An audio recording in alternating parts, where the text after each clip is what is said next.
Easter Day was only the beginning. Resurrection has never stopped, and we are invited to join in. We can have this idea that our part in the resurrection is far off into the future, thinking it will be something like the best version of ourselves.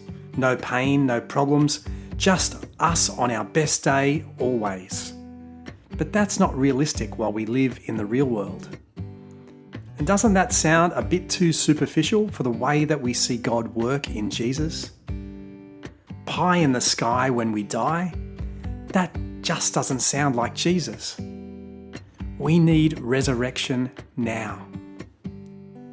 What if our part in resurrection was something completely different to how we are now? What if resurrection was completely unexpected?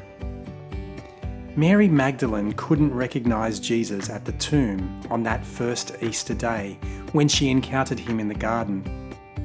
Maybe it was her grief and anxiety weighing her down, but maybe it was because resurrection was the last thing that she expected. Maybe the last thing she ever expected to see was Jesus alive and with her, until he spoke her name. What if instead of some far-off promise that someday we'll be the best version of ourselves playing on fluffy white clouds, we saw resurrection as the last thing we'd ever expect? If Christ is risen, and if we believe it, shouldn't we expect resurrection to take us by surprise, to move us out of our comfort zones, to grow and mature us, to transform us into something more than we could ever imagine? Because the risen Christ is with us, not just when we die, but as we live. Resurrection starts now.